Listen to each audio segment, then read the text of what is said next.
के शो में। शहबाज शरीफ की गिरफ्तारी, मजीद गिरफ्तारियों का इशारा। बेशुमार बेशुमार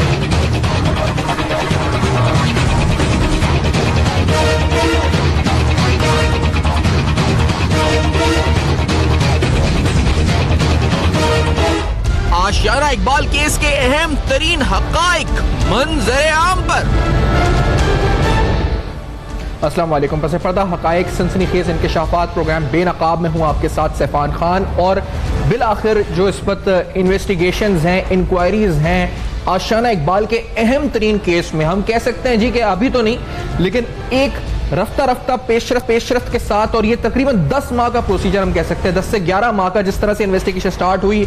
सवालनामा 21 सवालात शहबाज शरीफ साहब के लिए और फिर इससे मुंसलिक दीगर गिरफ्तारियां अहम तरीन।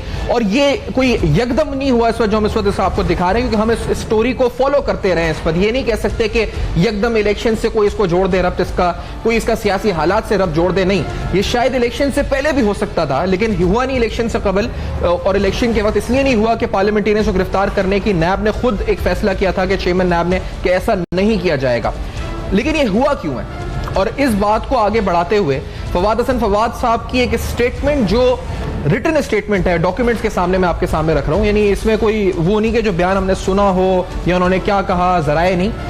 उनसे पूछा गया फवाद हसन फवाद से that accused was further interrogated as to under what authority, अभी इंटेरोगेशन जो हुई है उसके डॉक्यूमेंट्स हैं आप जो देख रहे हैं, under what authority he summoned the complainant officers of PLDC for inquiring into the matter while he had no such authority as the CM had constituted an inquiry committee for this purpose। जब फवाद से पूछा कि आपने क्यों किया ये सब कुछ, तो फवाद ने कहा जी, he pointed out that he was verbally directed by the CM to do so as the report of inquiry committee was found to be against the desires of Mohammad Shehbaz Sharif, former CM Punjab. उनकी मनपसंद report नहीं मिली और फवाद हसन फवाद ने ये बाकायदा नैब को बताया कि शहबाज शरीफ साहब ने कहा था ये करने को, और ये रिटन डॉक्यूमेंट और स्टेटमेंट है इंटेरोगेशन की जो आप इस वक्त स्क्रीन पर देख रहे हैं। इसके बाद शहबाज शरीफ साहब को नैब लिखती है कि 16 जुलाई 2018 को तलब किया गया था लेकिन वो नहीं आए, और उन्होंने कहा जी कि वो इस वक्त इलेक्शंस में बिजी हैं ताकि वो कन्फर्म कर सकते हैं इस स्टेटमेंट को। और आज यही हुआ है जी, आज जराए बताते हैं कि उनको जब सामने बिठाया गया कि आप इस स्टेटमेंट को कन्फर्म करें तो वो नहीं कर सके, और फिर गए तो साफ पानी केस में थे लेकिन गिरफ्तारी आशियाना इकबाल केस में हुई। तो उसके बाद इसी स्टेटमेंट में फवाद हसन फवाद कहते हैं जी कि एक और सवाल उनसे पूछा गया that the accused was questioned as to why did he entertain and process the complainant after lapse of grievance period, क्यों आपने इस वक्त एंटरटेन किया।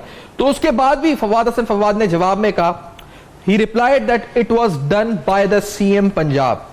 अब फवाद हसन फवाद के ये बयान जो इस वक्त आप देख रहे हैं ये तो रिकॉर्ड पे आ चुके हैं, और इसमें कोई ये नहीं कि अप्रूवर बन गए हैं वो, लेकिन उन्होंने कह दिया जी इस पर जो है कि ये मामला हुआ। दूसरा अहम सवाल जो शायद इस वक्त जेर बहस है वो ये है कि क्या नेशनल असेंबली के स्पीकर को बताया गया, क्या उनको पहले बताया गया, इंटीमेट किया गया, कानूनी तरीके हुए नहीं हुए, पार्लियामानी तरीकों को उस पर मलूज़ खातिर रखा गया नहीं रखा गया, तो वो भी आपको डॉक्यूमेंट की सूरत दिखाते हैं।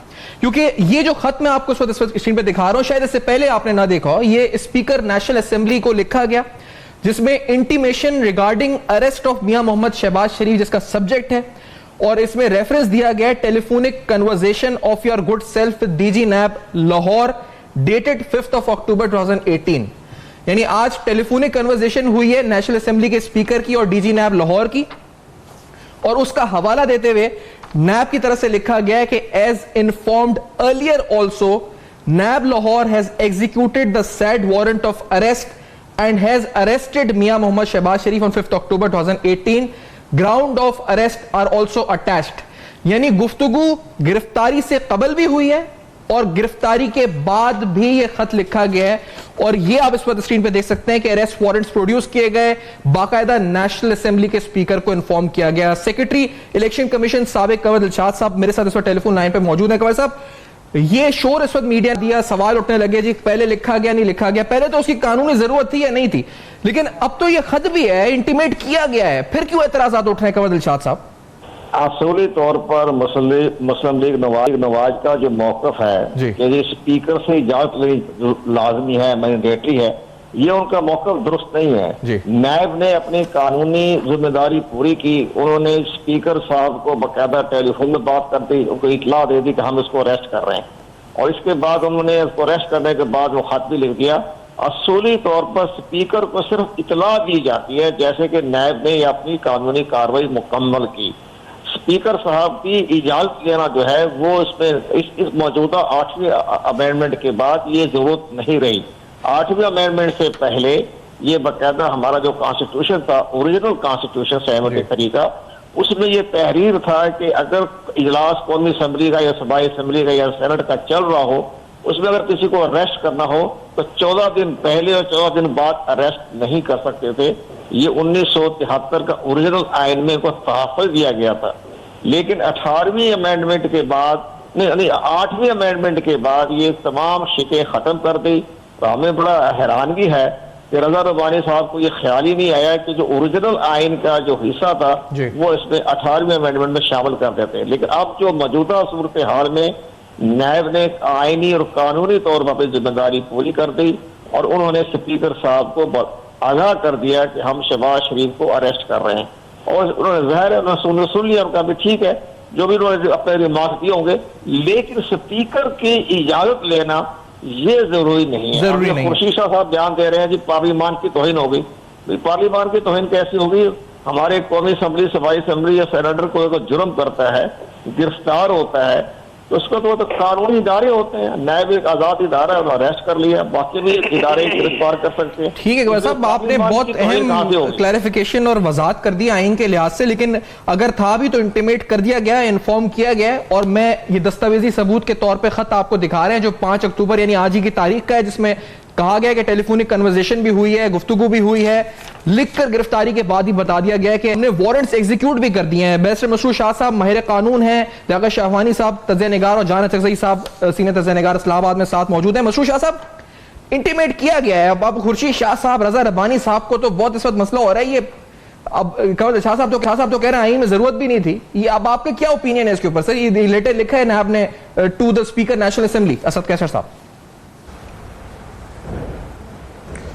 जी, अगर उनको इन्फॉर्म कर दिया गया है तो जो कानून की रिक्वायरमेंट है वो तो पूरी होती हुई नज़र आ रही है। अब इसमें लेकिन एक दो जो आंसर हैं, देखें ये करप्शन जो सामने आई, इस पे तो मैं आपको भी बड़ा अप्रिशिएट करता हूँ कि कैसे आपने इस पे इन्वेस्टिगेटिव जर्नलिज्म के नए बाब रकम किए, इस चैनल ने बड़ा काम किया। वो तो ट्रायल कोर्ट डिसाइड करेगी, कानून अपना रास्ता लेगा, और अगर ये शवाहिद ऐसे हैं कि जो ट्रायल की छलनी से गुजर के फिर भी वो मौसर पाए जाते हैं तो उनको सज़ा हो जाएगी। लेकिन इसमें गिरफ्तारी का एक और आंसर भी है। देखिए, होता ये है कि इंसाफ सिर्फ होना ज़रूरी नहीं है, नज़र आना होना चाहिए, और इक्वली अक्रॉस द बोर्ड होना बहुत ज़रूरी है। ख़ास तौर पे जब मुल्ज़िम एक बहुत बड़ी सियासी पार्टी का लीडर हो, जिस तरह बिलावल भुट्टो साहब ने कहा कि अपोजिशन लीडर है, वो इल्ज़ाम ठीक है बहुत सख्त है उसके ऊपर, लेकिन दुनिया में भी एक मैसेज आता है। एक तरफ तो मैं देख रहा हूँ कि अभी इन्वेस्टिगेशन स्टेज पर शहबाज शरीफ को गिरफ्तार कर दिया जाता है, उस स्टेज पर कि जब वो खुद नैब के बुलाने पर पेश हुआ, ये भी नहीं हुआ कि वो रेजिस्टेंस दी हो या कोऑपरेट ना कर रहे हो। दूसरी तरफ मैं देखता हूँ ऐसे वज़रा इमरान खान के दाएं बाएं हैं जो विफाकी काबीना का हिस्सा हैं, उनके खिलाफ नैब रेफरेंस फाइल कर देती है और गिरफ्तारी नहीं होती उनकी, बाद में ठीक है इस्तीफ़ा ले लिया जाता है उनसे।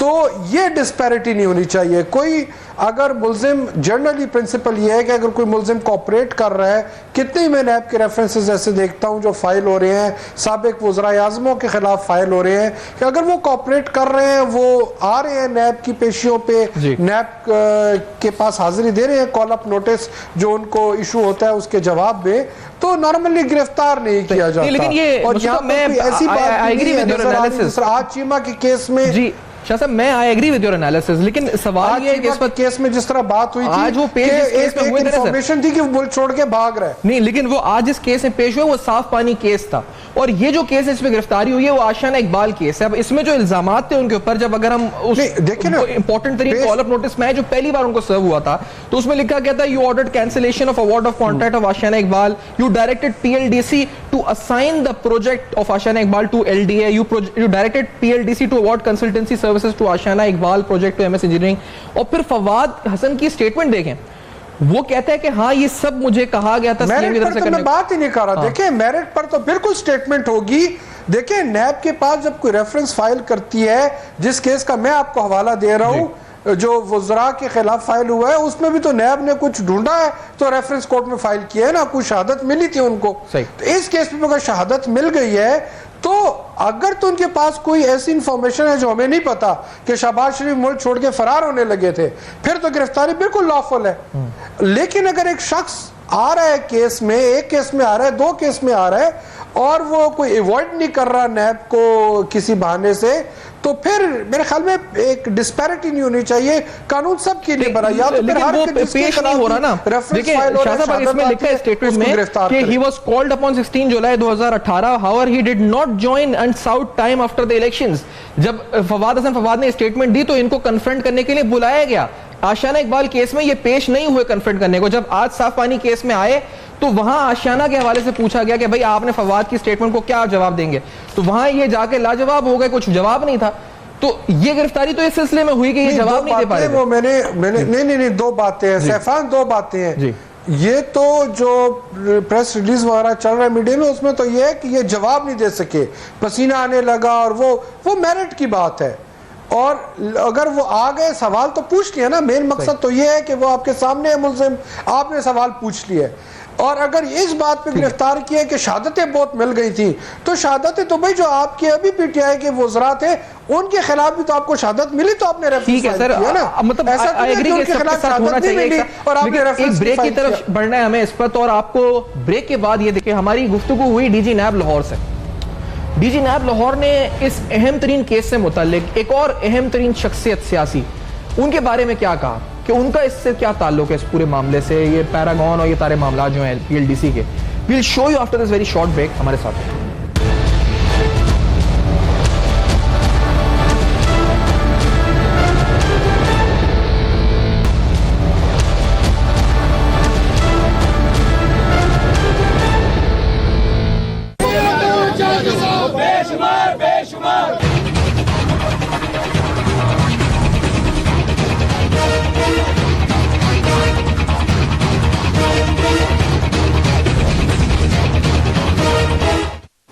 Welcome back. आप देख रहे हैं बेनकाब, और बेनकाब में अहम तरीन हकायक आपके सामने रख रहे हैं आशियाना इकबाल केस से मुतालिक। जिस केस में आज शहबाज शरीफ साहब पेश हुए थे वो साफ पानी केस था, और इस केस में अहम तरीन मामले में उनके अपने दामाद इस वक्त एब्सकॉन्डर आप कह सकते हैं एक तरह से हैं, क्योंकि मफरूर हैं, ताहाल नैब के सामने पेश नहीं होते। एक नहीं कई मैं आपको इस वक्त कॉल अप नोटिस दिखा सकता हूँ जहाँ पर वो पेश नहीं हुए। लेकिन इसमें वो एग्रीमेंट जिसके तहत जो इल्ज़ाम है उनके ऊपर, जिन्होंने अपनी बिल्डिंग को साफ पानी के ऑफिस के लिए रेंट आउट किया, जिसकी एग्रीमेंट पे दस्तखत वसीम अजमल और ओवैस यासीन, मोहम्मद इश्तियाक, अदनान सईद रिजवी के हैं। और ये आप एग्रीमेंट में अगर देखें तो जो रेंट है उसका वो तकरीबन 2.3 मिलियन रुपीस है महीने का, यानी 23 लाख रुपए है। और अगर एडवांस की बात की जाए तो तकरीबन 13 मिलियन रुपीस का एडवांस, आप कह सकते हैं 13.92 मिलियन, तकरीबन 1 करोड़ 40 लाख का एडवांस दिया गया था इस सिस्टम में। और ये भी इस वक्त मफरूर है। ये मैं आपको बता इसलिए ना कि अहम तरीन और क्या हो सकते हैं इस केस से मुतल्लिक जो आगे गिरफ्तारियां हो सकती हैं, क्योंकि अगर वो कोऑपरेट नहीं कर रहे नैब के साथ, किस वजह से। अब यहाँ डीजी नैब से जो हमारी गुफ्तगू हुई वो बड़ी अहम है, और उधर हमने पैरागॉन और ये तमाम पीएलडीसी एलडीए से जुड़े मामलात के बारे में उनसे पूछा कि और कौन से वज़रा इस पते से मुलव्वस हैं और नैब क्या उन तक पहुंच चुकी है या पहुंचने वाली है। उनकी गुफ्तगू क्या हुई हमसे जरा सुनिए आप। ये जो 6 नाम अक्यूज के तौर पर हैं, इसमें कोई अहम शख्सियात जो इनके ऊपर इन मामलात को चला रही थी, क्या वहां तक बात गई इन्वेस्टिगेशंस में, या वहां तक कुछ आपको शुबा या शकूक या अक्यूज में नाम आए जो इनको चलाते थे, जो वज़रा थे, यानी जो जिनके मातहत ये सारे काम हो रहे थे, या जाएगी बात आगे? मैं समझ रहा हूँ, बिल्कुल आप सही कह रहे हैं। इसमें शायद आप लोगों के इल्म में नहीं है, हमने आज ही इसके अंदर जो ये इसमें जो साद रफीक साहब हैं इनको नोटिस किया हुआ था कि पीएलडीसी के अंदर बहुत वाज़े तौर पे हमें ये चीज सबूत सामने नजर आ रहे हैं कि पैरागॉन जो है इसकी असल मालिक पैरागॉन है, और पैरागॉन के असल मालिक जो हैं वो अभी तक जो हमें सबूत नजर आ रहे हैं वो सारी चीजें आपकी तरफ जा रही हैं। तो आप आज तशरीफ लाएं और नैब की GAT के सामने इस बात को क्लियर करें कि इस केस के अंदर आपका एक बुनियादी किरदार है, और अगर ये नहीं है तो आप हमें जस्टिफाई करें। तो उन्होंने ये फलाने टाइप की भेज दिया है कि जी मैं बहुत बिजी हूँ और इसलिए मैं नहीं आ सकता, और इस वजह से आप इसको इलेक्शन के बाद हमसे पूछिएगा।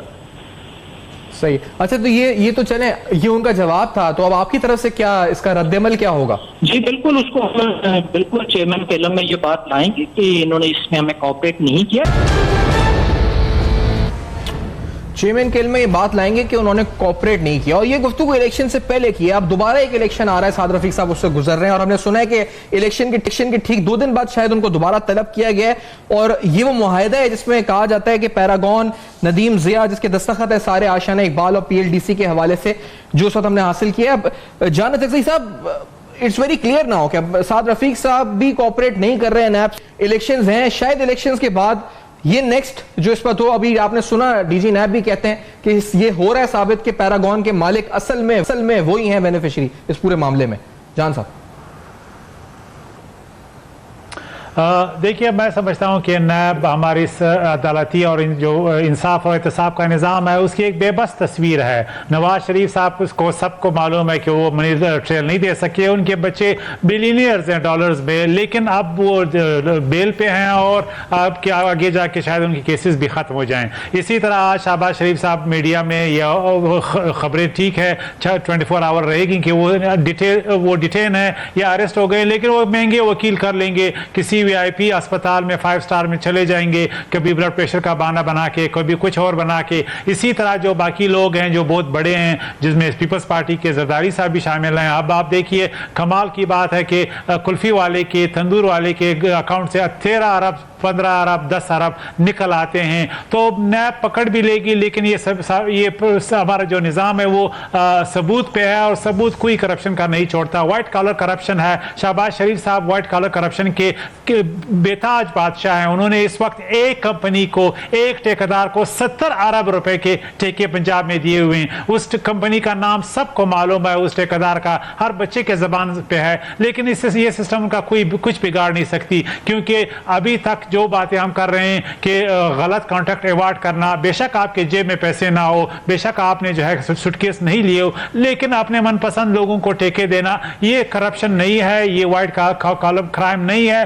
लेकिन अब मैं समझता हूं कि ये डिटेल भी हो जाएंगे आगे। मुझे नहीं लग रहा कि हमारे इस निज़ाम में इतना जो है वो यानी उसकी इतनी ये मतलब मौसर है कि वो इन लोगों को अरेस्ट करेंगे, प्रोसिक्यूट करेंगे, जेल में डालेंगे। ये निज़ाम जो है वो गरीबों के लिए है, आम चोरों के लिए, आम करप्ट लोगों के लिए है। ये लीगल सिस्टम जो बड़े वकील नहीं कर सकते, जिनके पास बेतहाशा पैसा नहीं है। तो हम देख चुके हैं इस निज़ाम की मौसरियत को, ये भी इसी तरह जाएगा। बेशक बाकी लोग भी गिरफ्तार हो जाएंगे, 2 दिन उन बैठी हुई बहस होगा, चूंकि ये बड़े लोग हैं, इनके सियासी असर रसूख है, इनकी इंटरनेशनल लिंक्स हैं, इनकी मीडिया में लिंक्स हैं, इनकी अपोजिशन और असेंबली इनसे भरी हुई है, इसलिए इनको छेड़ना, इनको जो है इंजाम तक पहुंचाना हमारे इस निज़ाम, ये सॉफ्ट स्टेट है, इसके बस की बात नहीं है। जो लोग ये कह रहे हैं कि पाकिस्तान में एहतसाब होगा, मैं नहीं समझता कि एहतसाब जो है इनके खिलाफ होगा। इसी तरह ये मामला चलता रहेगा और हम देखते रहेंगे कि ये एक एक करके छूट जाते रहेंगे, क्योंकि इन्होंने नहीं साबित करना कि इन्होंने करप्शन किया है, इस बोसीदा निज़ाम में साबित करना है कि इन्होंने करप्शन किया है। तो ये फिर जो है हमारे सामने इसी तरह आज जिस तरह नवाज शरीफ साहब हीरो की तरह दंडाते फिर रहे हैं, ये भी हीरो बन जाएंगे। अच्छा लियाकत शाहवानी साहब, आपकी नज़र में, और अगर ऐसा होगा तो आपकी नज़र में क्या केस वीक है? और मैं स्पेसिफिकली अगर आपसे पूछना चाहूँ, क्योंकि एक तरफ पनामा का केस है, एवनफील्ड फ्लैट्स का केस है, वो तो हमने देखा इंटरनेशनल एक मामला था, सामने आया, उसके बाद एक बाकायदा JIT तश्कील पाई, फिर कहा गया जी कि नैब ने इतना टाइम भी नहीं था और नैब ने उसी JIT को रेफरेंस की शक्ल दे दिया, और फिर इसलिए शायद नैब उसको शायद ज्यादा बेहतर तरीके से प्रोसिक्यूट भी नहीं कर सका। एक लॉजिक ये दी जाती है। लेकिन इस केस में ये डिफरेंस है कि ये केस शुरू से शुरू किया नैब ने, इसके तमाम इन्वेस्टिगेशन खुद नैब ने अपनी मातहत करी, और अब इसको एक स्टेज पर लेके नैब जाने वाली है। तो आपके नजदीक इन केसेस के मेरिट में क्या फर्क है? क्या ये स्ट्रॉन्ग केस है, रेफरेंस बनता है, आगे मामला लगता है, या ये एक वीक केस आपको नजर आता है? शाहवानी साहब। देखिए, केस इसलिए स्ट्रांग है कि आज चीमा की गिरफ्तारी के साथ शहबाज शरीफ वीक पड़ गए थे। फरवरी में आज चीमा गिरफ्तार हुए, 28 फरवरी को शहबाज शरीफ PMLN के प्रेसिडेंट बने। प्रेसिडेंट बनते साथ ही उसने कंप्रोमाइजेस करने शुरू कर दिए, लचक का मुजाहरा उन्होंने शुरू कर दिया।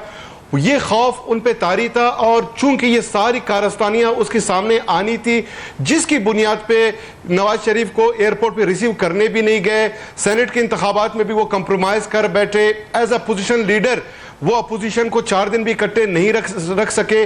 तो ये कंप्रोमाइजेस खुद शहबाज शरीफ की वीकनेसेस और उसकी जो इस्तराब है, इस तरह की कैफियत को बयान करती है।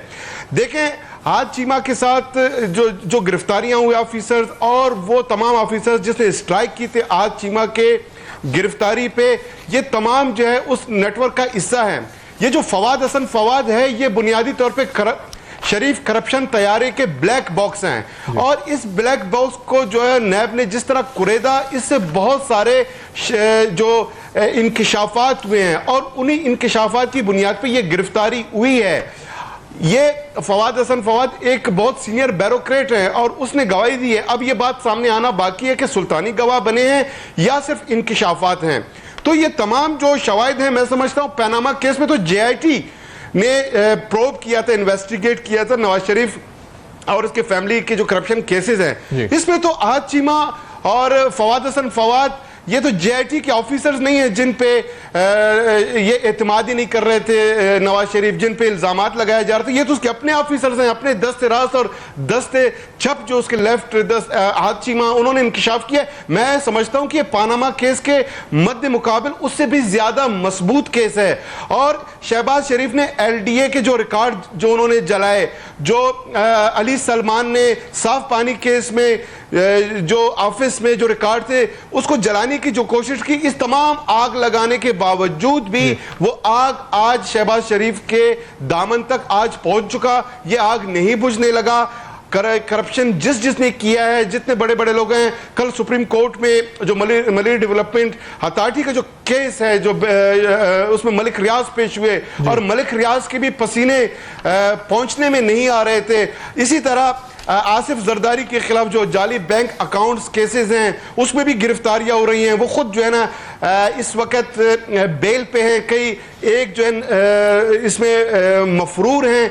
तो ये एक ट्रेंड बिल्कुल हमें सामने डायरेक्शन वाजे नजर आती है। नैब का जो इंटेंशन है बिल्कुल वाजे है कि कोई बड़े से बड़ा जो ताकतवर शख्स है जिसने करप्शन की है उस तक जो है उसकी गिरफ्त जरूर होगी और वो गिरफ्तार होगा और इंसाफ तक उसे पहुंचा जाएगा। अब रहा बात ये कि नैब इसको नहीं, आप कहते हैं कि स्ट्रांग है। जी तो मैं समझता हूं कि नैब ने जी मैं लीगली अगर समझना चाहूं मसरूर शाह साहब आपसे, क्योंकि जो इल्जामात हैं, अगर इल्जामात देखें तो उस पर जो लॉस है, जैसे मिसाल के तौर पे you ordered cancellation of award of contract of Ashiana Iqbal. खैर मुझे ब्रेक का कहा जा रहा है, तो आफ्टर दिस ब्रेक मैं आपसे पूछूंगा शाह साहब, क्योंकि ये शवानी साहब कहते हैं कि स्ट्रांग है, आप एक लॉयर हैं, आप ज्यादा बेहतर हमें बताएं इस बारे में कि क्या आपके नजदीक ये लीगली स्ट्रांग केस है या नहीं है, और कुछ अहम दस्तावेजात इस केस से मुतालिक, बिलखुसूस वो लिंक चार्ट जिसके जरिए आप देख सकेंगे कि इसमें अक्यूज्ड फ्रंटमैन और फिर उनका किरदार क्या है, वो भी नैब की इन्वेस्टिगेशन से हमने हासिल किया है।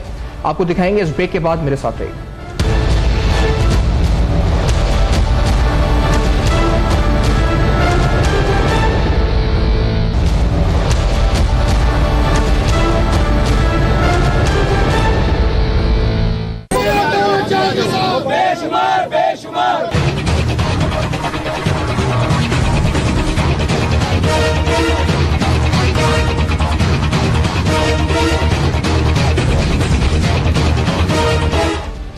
Welcome back. आप देख रहे हैं बेनकाब, जहां अहम तरीन हकायक आशियाना इकबाल केस से मुतालिक आपके सामने रख रहे हैं। और स्टार्ट से यानी इस केस को जब शुरुआत हुई इन्वेस्टिगेशन की, वहां से लेकर अब तक, और अभी भी सवाल उठा रहे हैं कि क्या ये मामला एक स्मूथली मंतकी अंजाम की तरफ जाएगा, यानी अगर इल्जामात हैं ये साबित हो भी सकते हैं, ठोस भी हैं या नहीं है।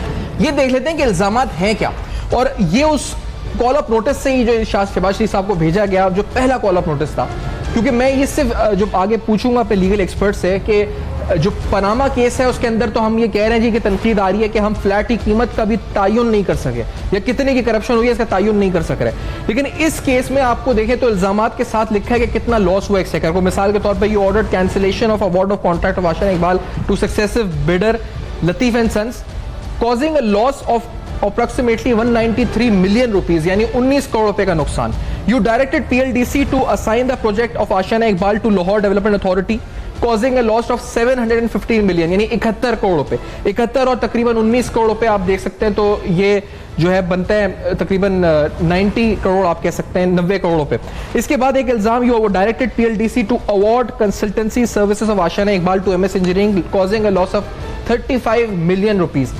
तो यहाँ पर मसरूर शाह साहब, यहाँ पर इल्जामात जो हैं वो बाकायदा इस वक्त हम कह सकते हैं कि नंबर्स में मौजूद हैं। पनामा में तो हम ये तनकीद के नहीं है, ये क्या आपको लगता है कि ये स्ट्रॉन्ग है?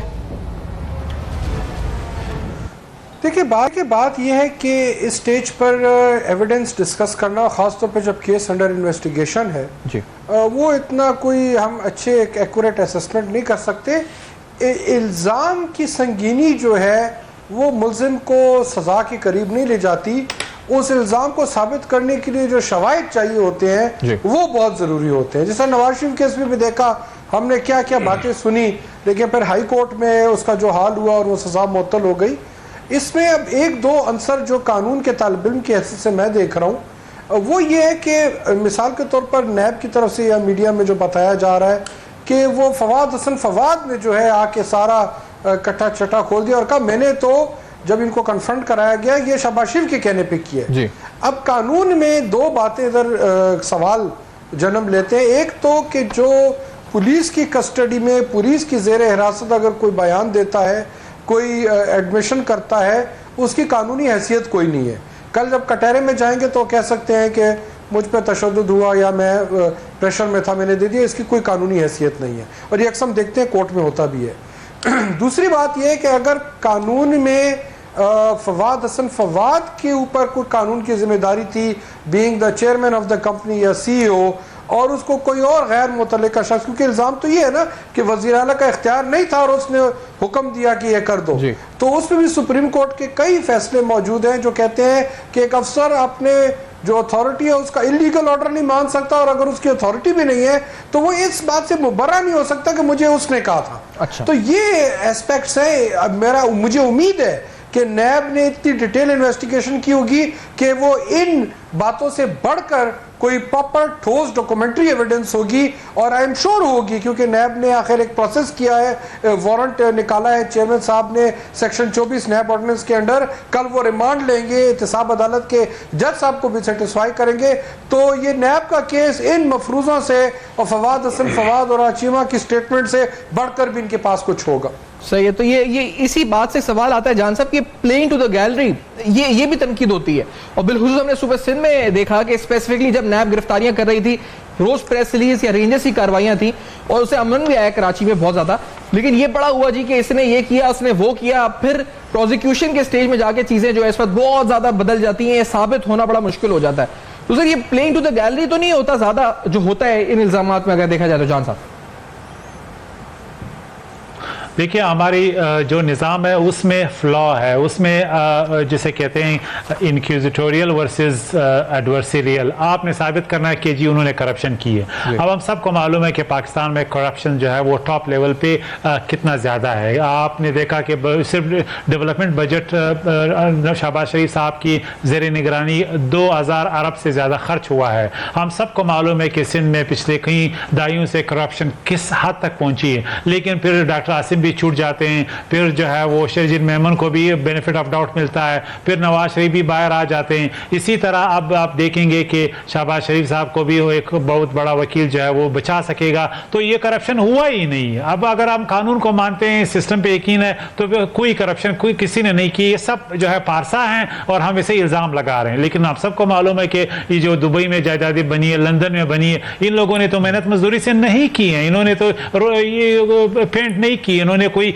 रेडी तो नहीं लगाई, इन्होंने तो इसी मुल्क का पैसा लूट के अपने ऑफिस को मिसयूज करके ये एम्पायर खड़ी किए हैं। आज आप देख रहे हैं कि बिलियंस में यानी डॉलर्स में ये बिलियनियर्स हैं। तो मसला ये है कि जो नैब है उसकी जो यानी ओवरऑल सलाहियत कैपेबिलिटी है वो बहुत ही कमज़ोर है। वाइट कॉलर क्राइम बहुत ही इस मुल्क में उनको अप्रूव करना मुश्किल होता है। अब आप देखिए पनामा केस ने किस तरह हमारे निज़ाम को किया, किस तरह हमारी सलाहियतों को झंझोड़ा, क्या हमें तो पता ही नहीं कि करप्शन क्या है। अब आप देखिए यानी कमाल की बात यह है कि उस जजमेंट में भी ये कहा गया कि आपने किस तरह साबित किया कि ये जो है प्रॉपर्टी इनकी है और ये मालिक है, और इनसे कोई पूछा नहीं कि आपके बेटों ने माना है कि वो प्रॉपर्टी उनकी है और अल्हम्दुलिल्लाह कह के कहा है। तो ये प्लाजे आपके किस तरह लंदन में बने और मैंने देखे हैं, आपने देखे हैं, क्या उन्होंने मजदूरी की है? अभी पंजाब में शहबाज शरीफ साहब की फैमिली सबको मालूम है कि हमजा शहबाज जो है वो मुर्गियों तक के कारोबार को भी कंट्रोल करते हैं, रियल स्टेट को कंट्रोल करते हैं। उनके दूसरे भाई जो हैं वो बिजनेस टाइकून है।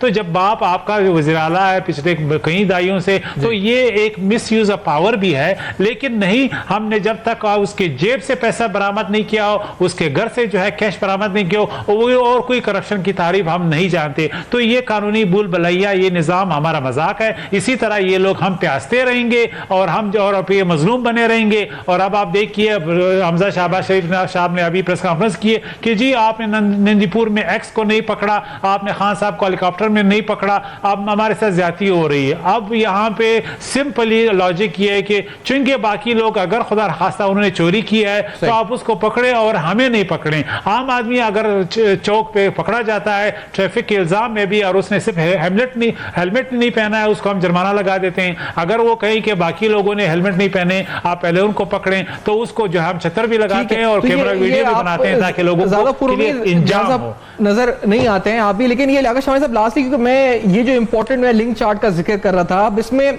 जो नेक्सस है ब्यूरोक्रेसी का, पॉलिटिशियंस का, बहुत से लोग इसमें अभी मफरूर हैं। नैब की इन्वेस्टिगेशन कहती है कि किस तरह अहद चीमा, फिर शफीक और फिर शाहिद शफीक का पंजाब लैंड डेवलपमेंट कंपनी, और फिर ये फ्लो चार्ट अगर आप देखें तो नदीम जिया इसमें हेड ऑफ कैसा डेवलपर्स, फिर चाइना ग्रुप के नाम से एक कंपनी जिसका कहा जाता है बड़ा कम शेयर था यूनहुई कंपनी का, जिसको सामने रखकर ये पूरा कॉन्ट्रैक्ट लिया गया स्पार्को। ये पूरा इस पर जो जिस तरह मुबैना तौर पे और नैब की इन्वेस्टिगेशंस के मुताबिक ये जिस तरह प्ले किया गया, जिससे एक्सचेकर को लॉस हुआ, that amounts in billions of rupees, क्योंकि ये जिस तरह ओवरऑल इससे लॉस हुआ। अब इसमें लियाकत शमानी साहब साबित करना असल मसला है, इस वक्त साबित करना आप समझते हैं नैब कर पाएगी साबित ट्रैक रिकॉर्ड को देखते हुए? देखिए, नैब के जो प्रोसिक्यूशन की कुछ जो कमजोरियां हैं नवाज शरीफ केस में वो खुलकर सामने आ गई हैं। उस प्रोसिक्यूशन को बेहतर करने की जरूरत है। इस केस में कुछ चीजें बिल्कुल वाजे हैं। जो 14 अरब रुपए का ठेका है वो C4 कैटेगरी के किसी कंपनी को देना ये इलीगल है। वो सिर्फ जो नॉन लिमिट जो कंपनी है उसी को अलॉट किया जा सकता है और ये पेपरा रूल की खिलाफ वर्जी है।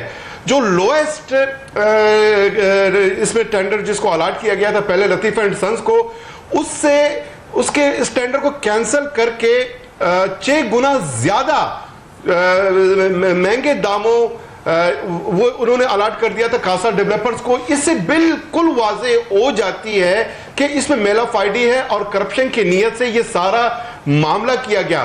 और फिर आज चीमा की गिरफ्तारी में वो उन्होंने 32 कैनाल मुबैना तौर पे जो उन्होंने जमीन ली थी इस केस में वो उसकी कड़ियां यहां जुड़ती हैं। और फिर फवाद हसन फवाद का आग के इंकिशाफ करना इसकी अहमियत है। साफ पानी केस में चीफ सेक्रेटरी पंजाब ने खुद आकर कोर्ट में उन्होंने ये एतराफ किया था कि 4 अरब रुपए खर्च करने के बावजूद 4 कतरे साफ पानी पंजाब के अवाम को नहीं दिया जा सका। तो इसका ये मतलब है कि कनेक्शन जो है इसमें जुड़ी हुई है और कंक्रीट सबूत के अलावा किसी ऑफिसर का जो इंकिशाफ ये एतराफी बयान है ये खुद जो है लॉ में इसकी अहमियत है, ये एग्जिबिट होता है।